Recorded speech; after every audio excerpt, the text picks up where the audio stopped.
Hey, it's Robert with Hush Performance. Welcome back to the channel. Today we're going to be working on an 84 to 87 cable to hydro conversion. This is a chassis that I've been teaching my wife to race on, but this is also a chassis that's becoming a little bit more popular. Hossport released a K-Series mount kit for this chassis. The car that they chose to use to do this K-swap is one that they debuted their B-Series swap to 20 years ago. As a younger enthusiast, I was obsessed with this chassis. In high school, I wanted a CRX, but literally had no idea that there was two versions of them. Both of them looked super cool to me. I ended up getting the 84 to 87. It wasn't until I did my research that I realized I got the wrong one. But fortunately, Hossport saved the day. The B-Series kit was the very first kit that they had to offer. This transplanted a B-Series into that car. The chassis that they used to do the K-Series swap in, when it had the B16 in it, when I saw it with my own eyes at the drag strip, did 13.8 second quarter miles. I thought that that was wicked fast, and it really was for its time, especially a stock engine and essentially a stock car. Because they were doing the K-Series in that car, they needed to do a cable to hydro conversion. That's actually our business. Fortunately, over the years, I've become close friends with everyone there at Hossport, and they essentially built this for the conversion, but have left the conversion side of the business to me. Brian transferred over the DXF files, which made it really easy for us to be able to cut and put these into production. The cable to hydro conversion business is really its own business because from my experience, you need the master cylinder, you need reservoirs, you need clutch lines, and you need to be able to do this at scale. They make motor mounts, I do conversions. They left it to me, so we're gonna be able to cut these out really quick. This is our faceplate. It's simple in design. The pedal assembly on this chassis is all its own and it's very compact, but what's extra special about this chassis underneath the dash is there's a ton of room. The vent tubes are up out of the way. We're going to be able to put a master cylinder on the pedal assembly under the dash without really having to remove anything else. Like the EF chassis and the DA chassis, they have vent tubing, other duct work, they have fresh air vent, all that stuff has to be removed. We build all of our stuff in-house. We do have a 4x8 plasma table by Torchmate. It does a great job for what we need. We're cutting 1/8 inch steel mostly on this stuff, and so that means that we do have a low amount of bevel. With plasmas versus lasers, first off, the plasma table might be about half off of what it would cost us for a laser machine. But with plasma versus laser, a laser is going to cut straight down through the material, whereas a plasma table uses an open flame. An open flame means that it's not going to be a straight cut. The flame comes out in a curve and it leaves that curve on the plate, and there's really no way to get around it. We can get our settings as tight as possible, but there will always be an amount of bevel. But for what we are doing and the material thickness that we're using, it's not going to be that big of a deal. So for those that are interested in getting into production, that's really why I put this stuff out. If you've been following along, I have a lot of how-tos, and basically you can watch how we've grown from the garage to the junkyard to having our own shop. And so we're doing this in stages. You know, this isn't something far from what you can do on your own. Fortunately, through our network, we've had a lot of help along the way, because having friends in the right places can really help your business grow.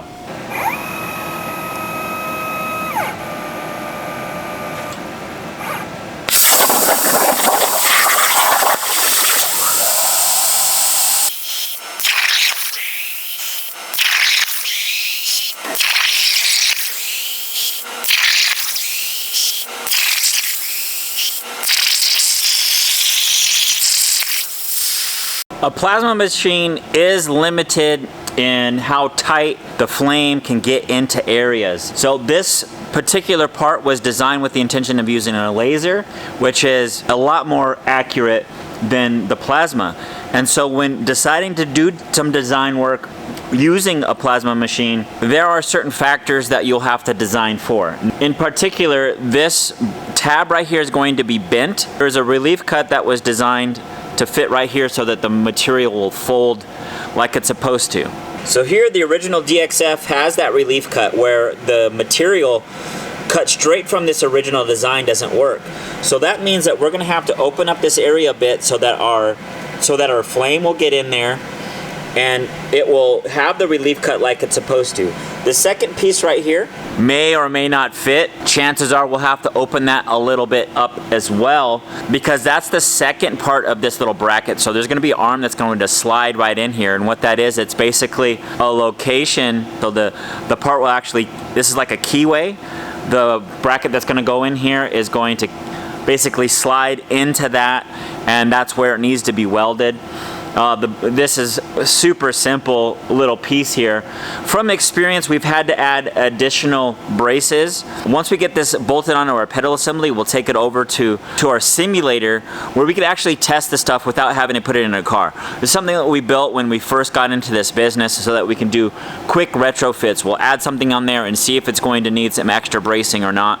It's been a couple of days. I've worked out some different revisions of the part, and we got it welded together. So when we left off, I was explaining all the different nuances about the way that it's going to fit and the other like additions I have to add to this so that our machine will cut it and then the parts will fit.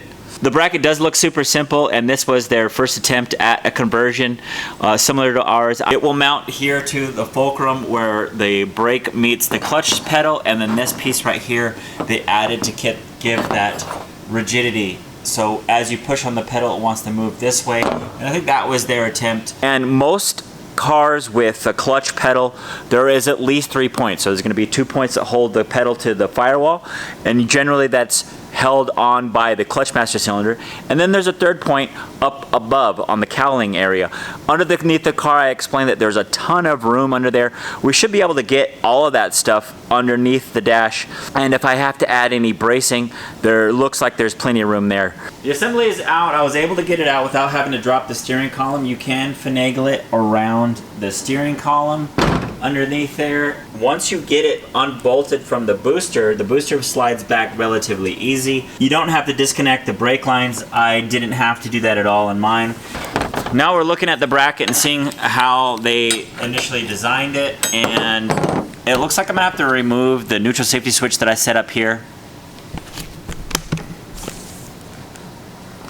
That was something that I did when I thought that I needed this for our two-step. We're using an MSD 6AL on this. The master cylinder will bolt underneath the clutch hook, and that's exactly where my neutral safety switch is. So I need to get this off so that we can get the bracket set up there so we can understand exactly where they want it. They modeled this conversion after our conversions, and we did that to lower the fulcrum of the clutch push rod, which then also gives us a better pedal ratio. I can do a quick measurement here to show you exactly what we're after. 6:1 is optimal. So what you end up doing is you measure from this point to the center of the pedal, that distance, then you get the measurement between this two, divide the two, and then that's going to tell you the ratio of this assembly. And then we're just going to move the rod down the arm until we get the optimal ratio. From the factory, there's a 14mm nut here that comes on the end of the clutch pedal fulcrum. And I already set this up once, so we're going to take the nut off, and there's going to be a washer right there. We're going to slide the bracket on, and boom. So that's what it looks like, how it's going to be set up. And it looks like there's a hole right there. Either we can either drill through that, or you could even possibly weld that there. But it's also slotted down here, and that's how we initially designed our cable to hydro conversion.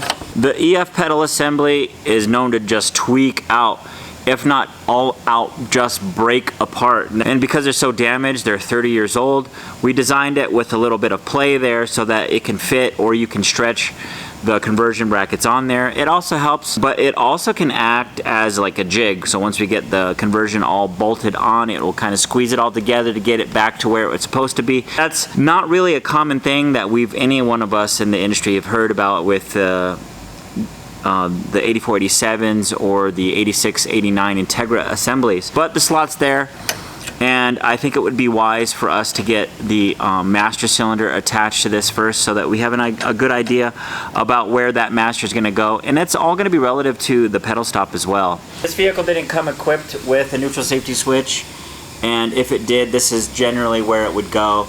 And it's missing the rubber stop there as well. So it wouldn't even work even if we had a neutral safety switch on here.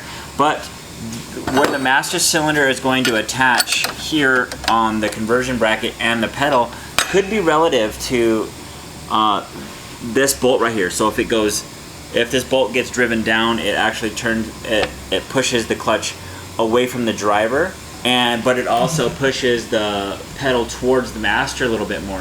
And so that's something to always keep in mind, whether it's going to be the AF conversion, the EF conversion, or the DA conversion, it's all the same. So where your pedal is already adjusted, say somebody's been in there before and they've played with all of that, that's generally something you'd pay attention to anyways when replacing a master cylinder, like a brake master cylinder or even a clutch master cylinder on a factory equipped car. But we've run a couple of different versions of the bracket already, about 3 of them, and we made some adjustments. The new master and bracket are attached to the pedal assembly, and we did raise it up about 1 inch. And what that did is it ended up folding that little tab on this side onto the inside. And so right now is what I'm trying to figure out is how we can mark all of this stuff to where it has to be. We centered our Heim joint in the middle of the push rod here. That's going to give you the maximum amount of adjustment. You can turn this Heim joint in about 17 turns, and that means we spun this out about 8.5 turns. And that's how we have this adjusted. So that will allow you to make your adjustments here at the pedal stop based on how you want. Maybe even you have the rubber stop that's still there. This pedal assembly looks like it was missing it, so you would end up getting about another 1/4 inch of adjustment there if you wanted to go one way or the other. Also, the bracket has a slot in it also, so that'll allow you to move it in and out. The red mark that I made there was to help me count how many actual turns. So rather than half turns, I'm counting full turns. So I just marked it with the little red marker, and I was able to spin it to get the revolutions correct. This is where I'll mark it, so I'll be able to just fit my Sharpie all the way through there to get a center mark. Once we have the mark done, then we could take the pedal off and drill that out so we can attach our Heim. To get this in there, to be able to mark this, I'm not exactly sure just yet, since I have it adjusted how I want it. And this is the issue. See, it's going to be able to move like this, which is going to change the trajectory here. So I believe what you'll want to do, set the bracket onto the assembly like this, then make and drill your hole. That way you could take this off. Well, maybe what you can do then is, since you might have your marker out, is to go ahead and make a mark on the assembly here like that, so that you know where it needs to align, so that when you take the master off, you'll be able to make a drill point through there, or at least a mark through the hole. We drilled out our pedal. I'm using an 8.5 millimeter drill bit, but if you wanted to use a standard bit, if you didn't have any millimeter bits like we do, a 5/16 will work just fine. I cleaned up both sides to take down any burrs, so I sanded them down with a flat disc, and I plan to just paint over that to keep the rust down. Not that it's going to be too big of an issue, but I really like this stuff right here. This economical overall fast drying enamel, I believe Rust-Oleum makes this. It's really inexpensive and probably the nicest laying, fastest drying black satin paint that I've ever used.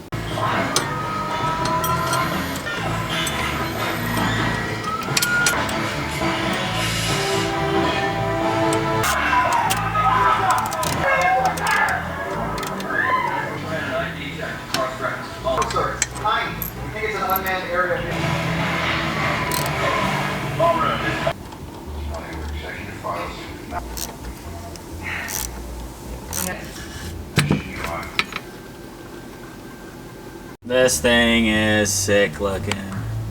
I'm totally stoked with how it came out and then how it fits and feels. This thing feels rock solid as it is right now, but our 8487 doesn't have an engine in it, so a question could be, well, how are you going to test it? So I'm going to put this in the car, make sure that it will clear everything in there, and then I'll be able to put it on our simulator. Well, after a quick attempt of trying to get this installed in the chassis, turns out it doesn't fit. This master we're using on our EF conversions and our DA conversions. So we're gonna have to take out some material on the design of the bracket itself because there's some contact points, and the master actually fits under the dash once we remove the material that we're talking about. However, the feed lines aren't going to work well for what we need to do. So we're going to change to our older style. However, this version actually has more varieties of bore sizes. But I believe since that we've got a decent pedal ratio going already, then we shouldn't need to go much lower than a 5/8, and we'll be able to get a fitting right out the back, and that's really where it's at. It's like the fitting comes in up top where we're gonna need to come out the back side. This style is gonna offer that, so we should have plenty of room. Yo, this thing came out sick. I'm really proud of how it came out. The trajectory is on point. It feels solid. It looks awesome. Getting under the dash is difficult, but there we can see it mounted, and we're gonna look at this OEM bracket right next to it. It's really close. All right, that wasn't built by design, that was really by accident. You know, we were completely focused on the pedal assembly itself, and it just so happened to barely clear that. So it's not touching, but it's close. That's just something to keep in mind, and it looks like we're going to have to install the banjo bolt prior to the installation. I'm not sure if you'll even be able to tighten the bolt once it's in here, so you might have to tighten it on prior to the install. And I believe our banjos are going to be one piece on the clutch line, the newest versions that are going to come out, so it won't be separated like that in the possible future. Just keep that in mind. So if it's a line attached to the banjo, then you just put the bolt in rather than as you see it here and then screwing on the line afterwards.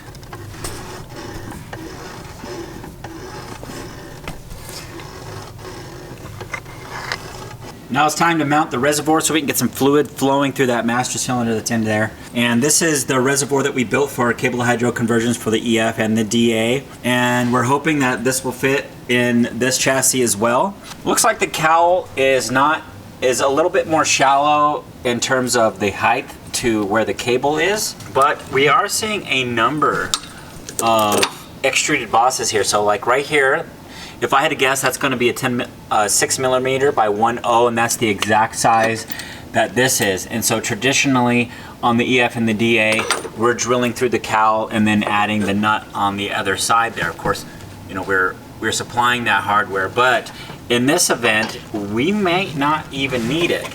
So it just depends on how low this hangs and how much work you want to do, and to make sure that the fluid's going to flow properly. So we set this up so that we can clock the feed essentially any way that we want, right? So like if we set it up like that, that could work really well. Like if we were to set it right here, we could feed it over and across. If we were to set it up over here, we can turn that fitting, but we also want to make sure that the fitting is high enough to actually flow through there. It's possible that the hose might be angled up and then come back down in a way, depending on how much room we have under here. And from our own experience, we can deal with a certain amount of angle up and down. So let's say I'm gonna mount it like I'm thinking about right now, and I can see how the hose is going to be affected by that. I'll set it up, run the hose, look at the hose, and then if it does come up before it goes to the master, what I'll do is I'll just pick up the reservoir so that the fluid will actually flow through there. Once we get it bled, then it will create its own siphon.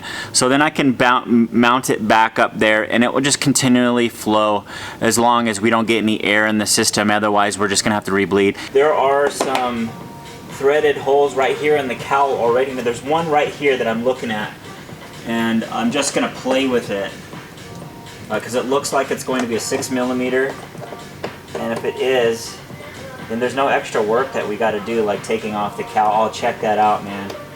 That's so rad. But it does hang low. See what we can do here. Actually, looks like it's gonna work really well.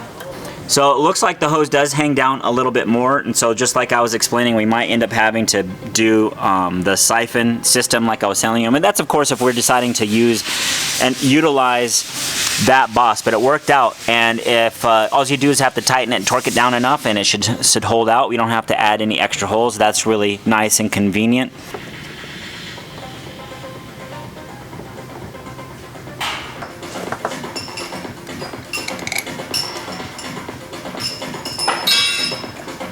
Yeah, I did notice that it can't get to like exactly 400, but the reservoir is fitting very well. The hose is fitting very well. And now you're seeing this hole right here. So the original cable went through that, and it was sealed by this rubber grommet right here.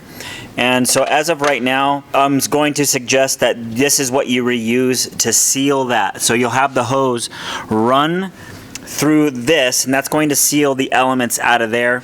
Now we're going to be working on the clutch line coming from inside the car to outside the car. It's going to be a hydraulic line that's going to feed through the firewall at some point, and I'm looking at this wall. The engine bay is so tight, and I believe the majority of the engines that are going to be in here are going to be like a D16 A6 or a B16 of some sort, B series if you will.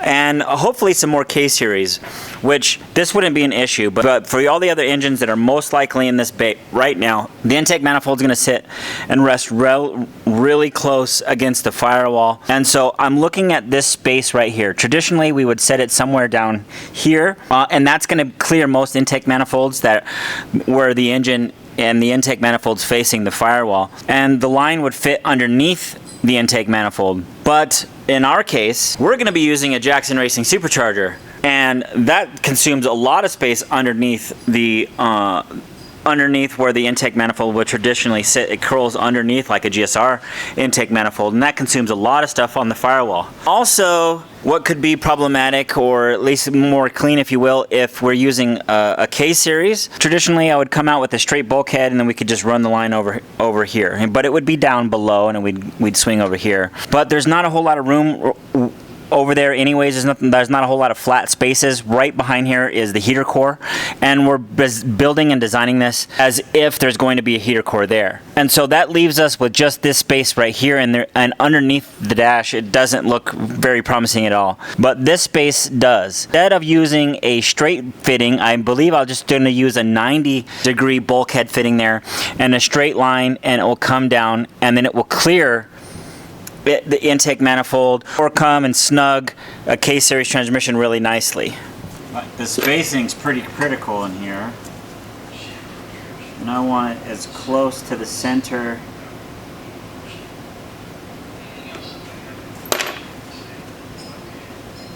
Let's see. Let me get it pretty close and try to nail it right there in the center.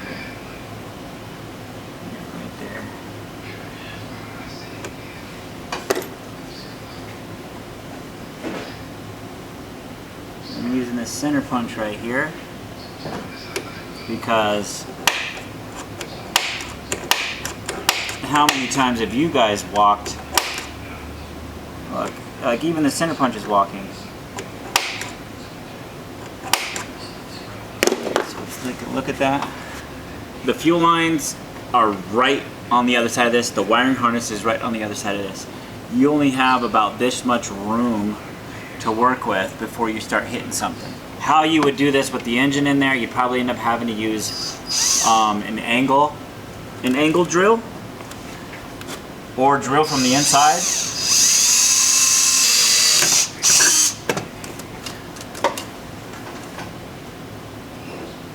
And that hole came out really nice. Like it's about where I want it. And it needs to be a little bigger. Should be about like a 10 millimeter or a 10.5. The clutch line inside the chassis ran. I got it running out to Jarvis over here. I just disconnected it from the bulkhead fitting that we had set up here for the master cylinder on the chassis, and setting up directly to a slave cylinder. So basically what this is doing is simulating a transmission actually being in this vehicle, and we're going to bleed the system now. And I'm going to do it traditionally just so that we can eliminate variables. So if I can't get it to bleed with the reservoir sitting at this angle, then we'll take it up and hang it like I was suggesting.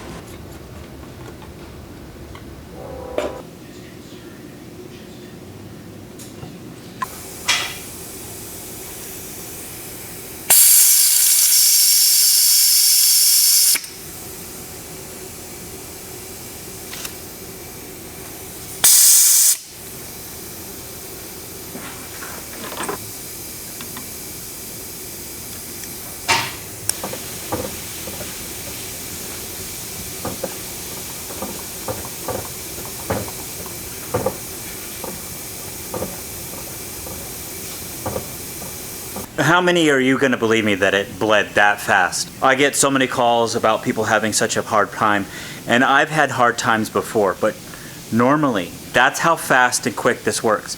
Now, I showed you, I didn't move the reservoir. We did that as a base just to see if it would flow through and start a siphon. That's exactly what it did. So it worked out. It's hitting just like it should. It feels great. It feels almost stock. I'm so happy with how this came out. This kit's done. It's done. It doesn't really matter what slave cylinder you're going to be putting in the car, whether it's going to be a K series, B series. I see somebody last year put a J series in one of these vehicles. The point being is we have a cable to hydro conversion available now. It is rock solid. I'll give a quick view underneath the car of what the clutch line looks like.